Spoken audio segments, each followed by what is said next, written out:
In this video, I'll be breaking down and discussing the history of one of the Bad Batch's most notorious villains, Vice Admiral Rampart.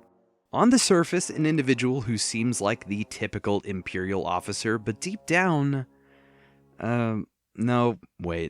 he's actually just the typical Imperial officer, but there's more to it than just that.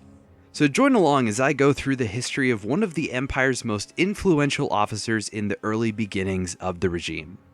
Of course, spoiler warning for anyone who hasn't seen The Bad Batch. It can be assumed that Admiral Rampart was a part of the Republic Navy prior to the change to the Empire. I doubt that he was just hired right off the bat and given the rank of Vice Admiral as soon as the Empire formed, given how prominent he is in the early months and years. With the Clone War having ended and Palpatine's rise to power complete, the Empire had to evolve to become the Iron Fist it would go on to be as the years passed. But it needed to start somewhere. Rather immediately, the need for future clone troopers, courtesy of the Kaminoan cloning facilities, are called into question, with Admiral Tarkin being the one to sort of spearhead that challenge, as he doesn't really have a fondness for clones in general. Ultimately, however, he sees promise in Crosshair, CT-9904, and has the effects of his control chip amplified to make him supremely loyal to the Empire. We'll get back to that in a second, but first we need to introduce Admiral Rampart's first contribution to the Empire, the chain code system. You could create a database to identify anyone in the galaxy. On planets across the galaxy, checkpoints were established for citizens to acquire chain codes and exchange their now invalid Republic credits for Imperial ones. When Rampart arrives on Kamino at the order of Tarkin, Tarkin remarks about the successful implementation of chain codes across the galaxy, to which Rampart proclaims that laying the foundation of the new empire is of the utmost importance. This would carry on into Rampart's second and possibly most influential project in Imperial history, Project Warmantle. Star Wars fans would be familiar with that project name since 2016, as it made a very small mention in Rogue One, as Jyn Erso and Cassian Andor are trying to locate the Death Star plans on Scarif. Warmantle. We get to see the beginnings of Warmantle in effect as 4 new recruits have been brought to Kamino, an elite squad which CT-9904 would be their leader. Rampart suggested that a partnership with clone leadership and conscripted soldiers would make for a formidable opponent to any adversaries to the Empire. If you haven't seen it already, I did make a video covering the history of the elite squad troopers already, so be sure to check that out after this. Link will be in the description. Tarkin wants proof that this initiative has potential, so he has CT-9904 and the new elite squad dispatched to Onderon, in order to destroy what remains of Saw Gerrera's Republic fighter camp. The mission is successful, albeit with a casualty, but this leads Tarkin and Rampart on the same page of believing Warmantle has significant promise. Tarkin leaves Rampart in charge of overseeing all that happens on Kamino, but that isn't all Rampart gets up to, as we'll see very soon. Clone Force 99 are found on the scrapyard world of Braca, and Kaminoan Prime Minister Lama Su suggests that bringing the rogue clones back would make them a great asset to the Empire given their skill set. Rampart puts down the idea, wanting nothing to do with clone deserters, so he dispatches CT-9904 and a team to kill the clone's former squad. CT-9904 ends up failing his mission, suffering physically as a result, but would continue to serve under Rampart as the Vice Admiral had other priorities on the planet Ryloth. But before we get to the Ryloth stuff, since it's mentioned in Season 2 about Kaminoan funding being diverted months prior to the destruction, let's touch on that.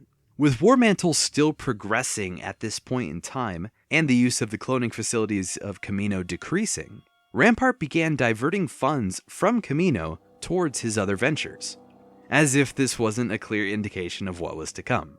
But back to Ryloth.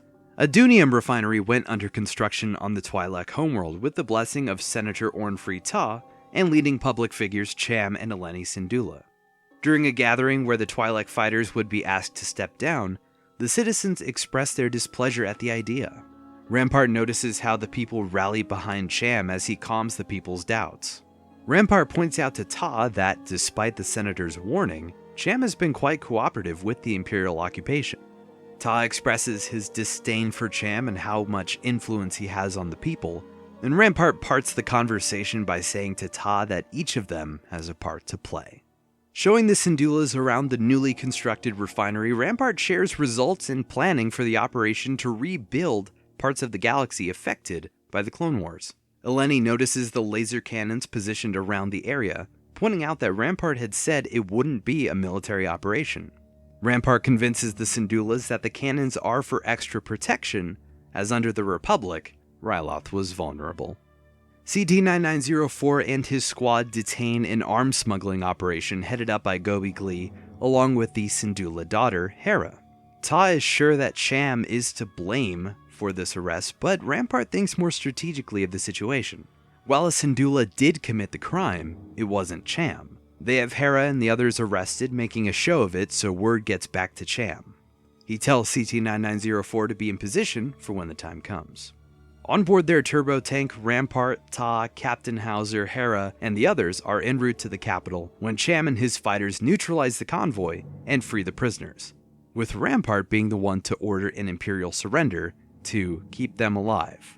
Ta and Cham have heated words, but Hauser and Eleni are able to calm Cham down. Rampart thanks Ta for playing his part and signals Crosshair to take the shot, sniping Ta in the head.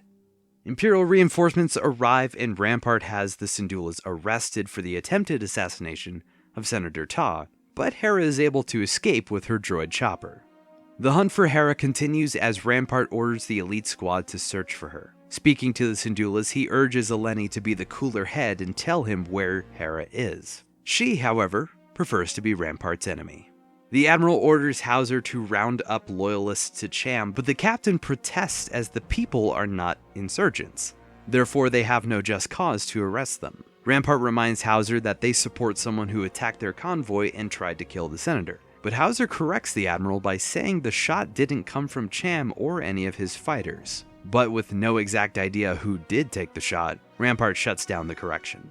Hauser volunteers to find Hera himself, not revealing his true intentions to Rampart, but the Admiral has already passed that assignment to the elite squad. Rampart gives a rousing speech to the people, saying that Senator Ta's condition continues to improve and tells them that the assassins have been captured. Hauser reports that some of Syndulla's supporters have been detained, but Rampart wants all of them found and imprisoned.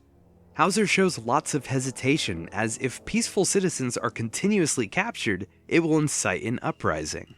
Rampart shuts this down by saying peace comes at a cost. CT-9904 learns of Clone Force 99's presence on Ryloth, showing Rampart the probe droid's recording. Rampart shows no fear at this revelation given the strength of their forces in the capital. However, CT-9904 knows what his former squad is capable of. Rampart then questions what the commander is capable of given Hera has yet to be found, and urges him to remain on task, threatening him with being replaced should he fail. Clone Force 99's diversionary attack on the refinery begins, and Rampart goes along with the majority of the Imperial forces to fend them off, leaving Hauser and eventually CT-9904's squad to defend. However, when the Rogue Clone's mission is a success and the refinery is in ruins, Rampart laments about how if only the Enhanced Squad were fighting for instead of against the Empire. CT-9904 asks permission to hunt them down, with Rampart immediately granting the request. I find it so ironic that earlier Lama Su had almost begged Rampart to bring the clones back alive, with the Admiral being so against that idea. Then, after experiencing Clone Force 99's destruction in person, he changes his mind. On Kamino, equipment and personnel are being shuttled off of Tipoca City. CT-9904 reports to Rampart that they are ahead of schedule. He asks about the Kaminoans, with Rampart ordering the clone to keep an eye on them until the time is right. The contracts the Empire had with the Kaminoans are all cancelled, leaving Lama Su and Nala Se planning to flee the city. However, Nala Se is caught, and Lama Su is taken away by the elite squad, being imprisoned on Coruscant. CT-9904's hunt for Clone Force 99 results in the capture of Hunter and brings him to Kamino where Rampart waits. The Admiral tells Hunter that the destruction caused on Ryloth got his attention, ordering CT-9904 to stay on schedule. ESO-2 speaks with Rampart right after, showing a lack of trust in her commander's plan to bring all of Clone Force 99 to Kamino. Rampart assures her that if the plan fails, none of the enhanced clones will be an issue. Leaving Tipoca City, Rampart heads for his Venator. As it turns out, CT-9904's plan didn't work, which ESO-2 reports to the Admiral. He orders the last elite squad trooper to leave with the rest of the final evacuation team, allowing the clones to die together. With the final shuttle away, Rampart reports to Tarkin that all cloning technology from the Kaminoans, along with their chief scientist Naletse, are under Imperial control. Tarkin gives him the word to destroy the cloning facilities of Kamino, and Rampart's trio of Venators open fire, decimating all Kaminoan structures and leaving Clone Force 99 for dead. Several months pass since the fall of Kamino, and War Mantle is in full swing. With the need for clones in the Imperial military in question given the rising military force of enlisted soldiers, a bill is put forth by Admiral Rampart called the Defense Recruitment Bill, which would solidify the new TK troopers as the official fighting force of the Empire. The bill goes up for a vote on several occasions, with senators concerned for the need of soldiers winning out on tabling the bill. Clone Force 99 break back into the Empire's view as they fail a mission to secure the belongings of Count Dooku's war chest on Sereno. Rampart learns of this report arriving on Sereno to correct Clone Captain Wilco's report. He tells the captain that the rogue clones died on Kamino during the fall of Topoka City, but Wilco refutes this, having seen Hunter and Wrecker with his own eyes. Fearing for his political status, Rampart says a new report will be filed without Clone Force 99 mentioned. Wilco refuses to falsify an official report, leading to Rampart pulling his blaster on the captain. Wilco tries to rush Rampart, but the Admiral fires, sending the captain plummeting over the rail, and Rampart returns to Coruscant. CT-9904 fully recovers from his 32 rotations spent on Kamino, with Rampart remarking that despite him being left for dead, he still came back, then asks why. The enhanced clone affirms that he's a soldier of the Empire. Rampart then gives the clone a new mission, to rescue a captured Imperial governor on a former Separatist world. CT-9904 asks what squad he'll lead, with Rampart laughing at the question, telling the clone that he isn't ready to play commander again. He sends CT-9904 off to meet his new commander at the Battle of Geonosis Memorial. With the mission a success, Rampart summons CT-9904 back to his office, never quite giving the guy an opportunity to eat at the table, giving him a new mission with a newer commander. CT-9904 asks why not Commander Cody, to which Rampart questions the name. The clone corrects himself by using Cody's number, and Rampart tells him that CC-2224 went AWOL. Rampart questions clone loyalty as it seemingly isn't as advertised given the amount of clones questioning their orders as of late. He also points out the coincidence that all the clones around CT-9904 always end up disappearing. Crosshair remains firm as Rampart sends him off to his next mission. Guilt-ridden about the destruction caused to his own home, a clone by the name of Cade sends a message to Rampart, threatening to reveal the truth of what happened to Kamino to the Senate should Rampart not do it before. Since the destruction, the Senate were led to believe that a storm was what caused the annihilation. Rampart dispatches an operative to kill the clone, however, a friend of Cade's, Slip, manages to get away and go on the run. Rampart orders that clone hunted down for what he knows, but Slip remains hidden from the operative. Once again, the Defense Recruitment Bill is up for a vote. Senator Ryo Chuchi of Pantora opts to speak on the clone's behalf, as the bill won't provide any kind of retirement support for the veterans of the Clone War. Rampart assures Chuchi that he'd be more than happy to accommodate her needs for the soldiers, and once again, the bill is tabled. When speaking with the Grand Vizier Mas Amida, he tells Rampart that the bill must not be halted any longer, or else Rampart will suffer as a result. Rampart assures Amida that he has everything under control. Chuchi learns of Rampart's Kaminoan deception and goes to speak with him about the accommodations for the bill, as well as determining if he is in fact lying. Rampart's hesitant to provide all of Chuchi's requests, as building a new military while caring for the old one is costly. Chuchi then questions if the bill should even be a topic of discussion without such provisions thought of or even planned for. Rampart shuts this down with the rise of insurgents across the galaxy and a stable need for security. His choice of words about the destruction on Kamino leads Chuchi to see right through his lies, and Rampart notices this as well. He continues to have the operative hunt for Slip, and also to terminate the senator should she get in the way. Something I wanted to point out as we're on this part, I find it really neat how much like during the holo recordings you'd see of Rampart on planets like Seleucami and Pantora, Rampart can be heard on Coruscant throughout the PA system, talking about ushering in a new era with the new Trooper Initiative.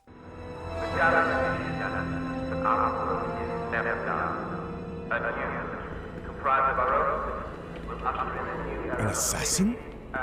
It appears. Rampart's cunning and manipulative tone makes him the perfect candidate for announcements like these. The operative fails his mission and Chuchi learns the full truth. The next time they meet, Chuchi points out Rampart's look of surprise, with Rampart trying to dismiss that. He goes to speak with Amito once again, assuring him that the Senator can't do anything to stop the bill now. However, that is not the case, as Clone Force 99 and the Senator pull off a double-sided plan to expose Rampart's lies. The rogue clones sneak aboard Rampart's Venator to pull the command log recording, while Chuchi tries to convince the former Kaminoan Senator Halle Bertoni to testify that Kaminoan funding was being diverted from Kamino prior to the destruction. The bill once again goes up for a vote, with Chuchi presenting the accusation on Rampart. However, this backfires on her as no one believes her without proof. But just as the topic is about to move on, the evidence is delivered, and Rampart is successfully outed. The Emperor then makes an appearance, thanking Senator Chuchi for exposing a rogue element within the Empire, ordering Rampart to be arrested. Rampart tries to explain that he was following orders, but is taken away regardless.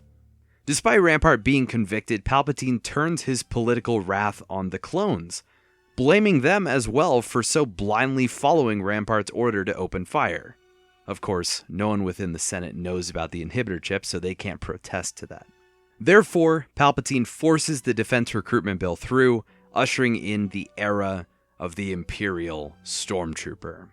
Rampart may have been arrested, but the end goal was a success for his bill. Once again, another feather in the cap of Rampart for being a very influential figure in the early formations of the Empire.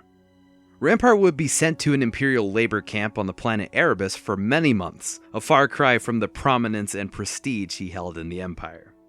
Determined to find Tantus Base and rescue the clone prisoners there, Clone Force 99 are left with no other option than to rescue the disgraced Admiral from his fate, as he knew of Tantus given his connection to the cloning operation years ago. Upon hijacking the turbo tank he was being transported on, Rampart recognized Crosshair, now not an Imperial. Rampart learns of the rogue clone's mission, asking what the intel is worth. Crosshair tells Rampart he's in no position to bargain, with Rampart disagreeing. Should the clones get Rampart off planet, he will tell them how to find Tantus. During the escape attempt, the turbo tank shakes, knocking Rampart and Crosshair around, with the former Admiral landing near a blaster. He tries to shoot Crosshair, but the clone blasts it out of Rampart's hands. Rampart scoffs, calling Crosshair's bluff that he won't kill him. Not yet. The extraction is a success and Rampart is liberated, but he doesn't know the coordinates to Tantus, as its secrecy was of the utmost importance. However, he does know a way to get there. Each vessel headed for Tantus goes through Imperial Station 003 to get the coordinates, so Clone Force 99 along with the Admiral plan a mission there. Rampart is given an officer's uniform, but protests to wearing it as it belongs to a captain. I was a vice admiral. Well, you've been demoted. I hate clones. The clones strip their armor of their unique colors to blend in, and Rampart dresses the part as the team arrive on the station. The clones are stopped by an officer who demands to know who they are given their non-standard uniforms. Rampart steps in, saying that they are his division, and any questions must be directed to Governor Tarkin as they are on a top-secret mission. Something I wanted to point out here that I actually didn't write in the script is that Rampart really gave off like a James Norrington type vibe to me. I don't know what it was, it's just from Pirates of the Caribbean, for those who might not know. His losses kept mounting up, and then he was basically exiled from the Navy, ending up in Tortuga in Dead Man's Chest, and then he teams up with Jack Sparrow and the gang to find the heart of Davy Jones. So I found that kind of an interesting connection between the two, with Rampart. I mean, this is probably just a generalization, but Rampart being this disgraced officer who now must work with the individuals that cost him his prestige and his rank. I found that to be very poetic in a way, similar to how James Norrington's character went on in Pirates of the Caribbean. So anyway, that's my little side tangent connection. Let me know in the comments if you think that as well, and let's carry on. The group progressed to the control room and tried to get the coordinates from the databank. However, that plan falls apart as the science vessel receives the coordinates just prior to jumping to hyperspace. Adjusting the plan, Echo goes to sneak aboard the vessel to disable the sensors, while the rest of the clones and Rampart attach their shuttle to the vessel as it jumps. Rampart protests to this plan profusely, but ultimately goes through with it because what other choice does he have? Along the way, he doubts if the plan will succeed, suggesting Echo was captured, telling Hunter to abort the mission. Hunter refuses, getting close to the shuttle and attaching just as the sensors go down, and the science vessel jumps to hyperspace. The team arrive on Tantus with their shuttle being attacked. Repelling from the shuttle as it crashes, Rampart's hinge gets stuck, which Hunter shoots, then catches Rampart as he falls.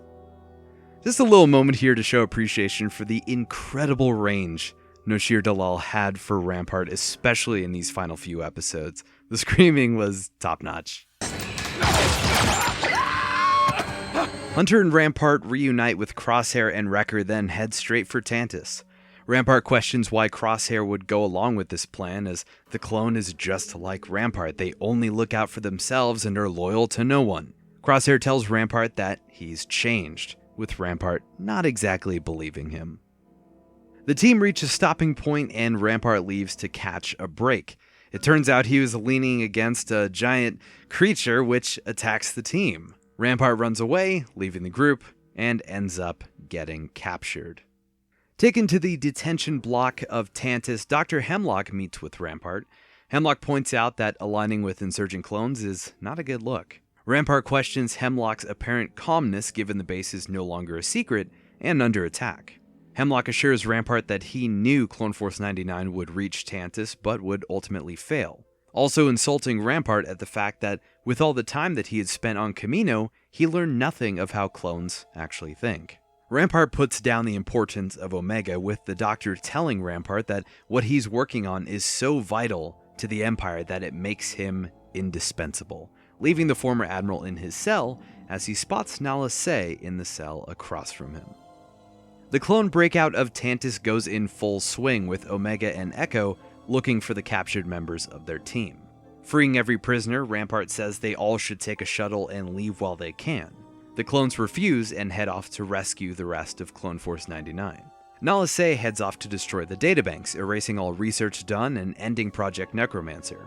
Rampart follows, taking a blaster. Reaching the databank, Rampart holds the chief scientist at gunpoint, demanding to know about Project Necromancer. Nala Se activates a thermal detonator she had picked up prior, unbeknownst to Rampart. The disgraced admiral learns of the Emperor's plan and Omega's importance to it. Downloading all of the files to a datapad, Rampart says that he will use it as a bargaining chip to regain his place in the Empire.